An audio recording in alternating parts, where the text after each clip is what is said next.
Subscribe कीजिए heal with doctor YouTube channel को, साथ ही बेल आइकन भी दबाएं ताकि आप लेटेस्ट हेल्थ रिलेटेड वीडियोस सबसे पहले देख सकें। Hello everyone. आज की वीडियो में हम बात करेंगे एब्डोमिनल अयोर्टिक एन्यूरिज्म के बारे में। इस इमेज में आप देख सकते हैं कि कैसे हमारी जो ब्लड वेसल है जिसके थ्रू खून ट्रांसफ़र होता है हमारे दिल से बाकी बॉडी के पार्ट्स में, उसके अंदर एक फैलाव यानी डायलिटेशन आ गई है, जिस वजह से पेशेंट को पेट में दर्द महसूस होता है कुछ इस तरीके से। बेसिकली ये दिक्कत है क्या? एब्डोमिनल अयोर्टिक एन्यूरिज्म की दिक्कत क्या होती है? एब्डोमिनल अयोर्टिक एन्यूरिज्म क्या है? ये एक स्वेलिंग है अयोर्टा की। अयोर्टा क्या होता है? हमारे दिल से निकलती हुई एक ऐसी बड़ी एक वेसल होती है जो कि दिल से खून को बाकी शरीर में पंप करती है। अगर उसके अंदर बल्ज हो जाए या स्वेलिंग हो जाए कुछ इस तरीके से, तो आपको एब्डोमिनल अयोर्टिक एन्यूरिज्म होता है। इसकी वजह से कुछ सिम्टम्स भी आते हैं जो हम आगे आने वाली स्लाइड्स में शेयर करेंगे, जिसकी वजह से पेशेंट को बहुत सीवियर लाइफ थ्रेटनिंग प्रॉब्लम भी हो सकती है। क्योंकि पहले तो ये वेन जो है वो डायलेट होती है, मतलब ये आर्टरी जो है ये डायलेट होगी, फिर ज़रूरत से ज़्यादा डायलेट होने की वजह से ये एक टाइम ऐसा भी आ सकता है कि ये बर्स्ट हो सकती है, जिस वजह से ये एक लाइफ थ्रेटनिंग प्रॉब्लम है और इसका ध्यान रखना हमें ज़रूरी है। ऐसा देखा गया है कि जो लोग स्पेशली मेल्स 65 ईयर्स से ज़्यादा हैं उनके अंदर ये प्रॉब्लम देखने को ज़रूरत से ज़्यादा मिलती है। इस इमेज में आप क्लियरली देख सकते हैं कि एक पेशेंट को एब्डोमिनल अयोर्टिक एन्यूरिज्म है, जिस केस में उसको पेट के अंदर जो हमारी वेन जा रही है उसके अंदर फैलाव यानी डायलिटेशन आ गया। इस प्रोसेस को हम बोलते हैं एब्डोमिनल अयोर्टिक एन्यूरिज्म। अब हम बात करते हैं कि इस प्रॉब्लम के सिम्टम्स क्या है, यानी लक्षण हमें क्या देखने को मिलते हैं जब हमें ये प्रॉब्लम होती है, क्योंकि ऊपर से तो ये दिक्कत बिल्कुल भी कोई पता नहीं चलती। तो देखिए, वैसे तो इसके ऐसे कोई सिम्टम्स है नहीं, आपको इसकी स्क्रीनिंग करानी ज़रूरी है। अगर आप 65 ईयर्स से प्लस है तो आप इसकी स्क्रीनिंग ज़रूर कराएं। कुछ लोगों के अंदर ये देखा गया है कि ट्रिपल ए के सिम्टम्स जो रहते हैं वो ये कि आपको ना पेट के अंदर थोड़ी सी हार्ट बीट यानी पल्सेटिंग पल्स फील होगी। आप जब पेट पे हाथ लगाएंगे ना आपको ऐसे लगेगा जैसे कुछ चल रहा है।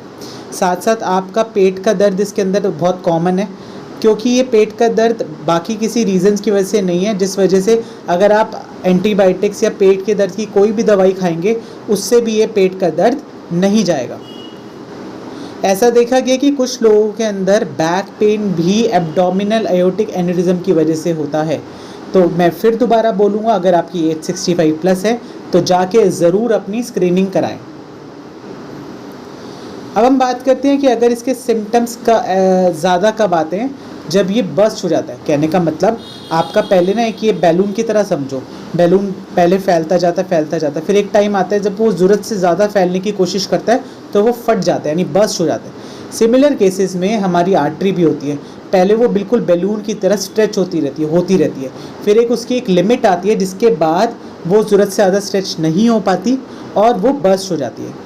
तो ऐसे केसेस के अंदर पेशेंट को सीवियर पेन होगा, डिजीनेस यानी चक्कर आएंगे, स्वेटिंग होगी, बहुत ज़्यादा पसीना आएगा, बहुत तेज़ हार्ट बीट चलेगी उसको हाइपरटेंशन हो सकता है, उसका बीपी बढ़ सकता है, सांस लेने में तकलीफ़ होगी और साथ साथ उसको बेहोशी जैसी हालत हो जाएगी, अचानक से वो बेहोश भी हो सकता है।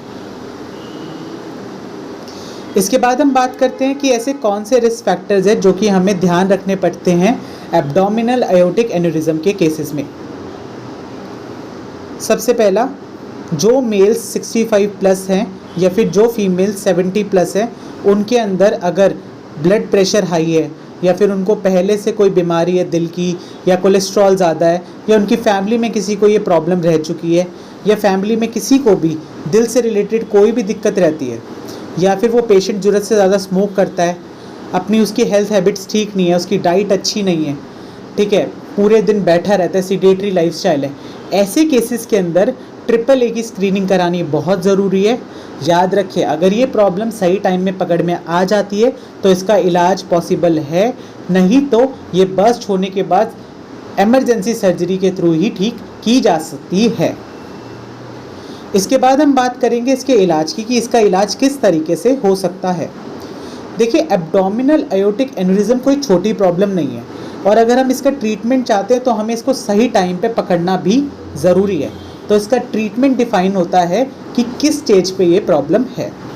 अगर आप इस चैनल पे नए आए हैं तो प्लीज़ इस चैनल को सब्सक्राइब कीजिए, और अगर आपको ये वीडियो पसंद आई है तो अपने सभी फ्रेंड्स के साथ इसको शेयर करें, ताकि मैं ऐसे कंटेंट फ्री ऑफ कॉस्ट आप तक पहुंचाता रहूं।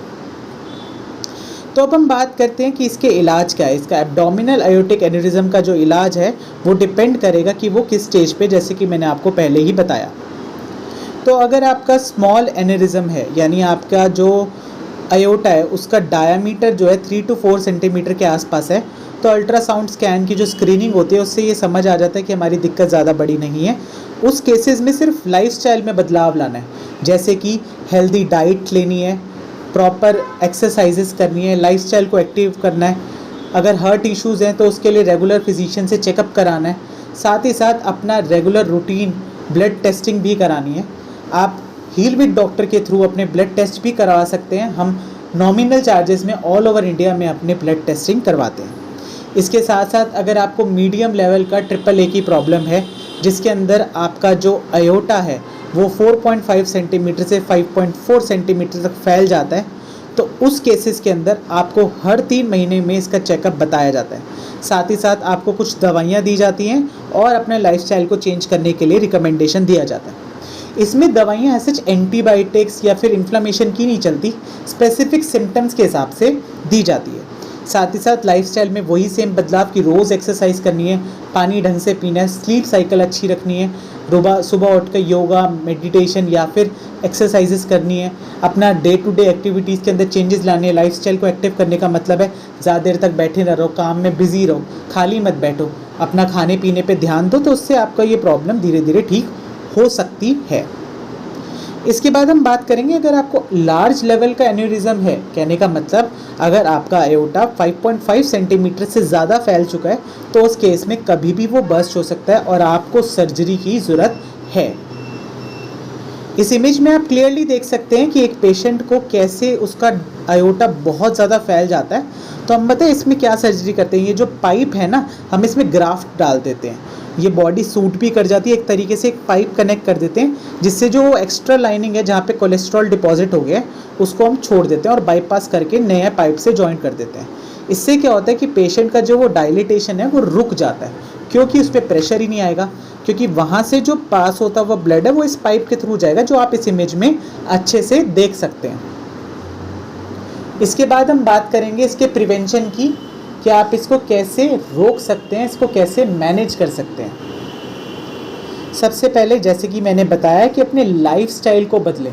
अगर आपको चाहते हैं कि आपका ये मीडियम लेवल का एन्युरिज्म है, तो उस केसेस में आप थोड़ा बहुत भी चेंजेस लेके आएंगे तो आप इसके अंदर इसको फर्दर और आगे बढ़ने से रोक सकते हैं। जैसे कि आप स्मोकिंग छोड़ दें।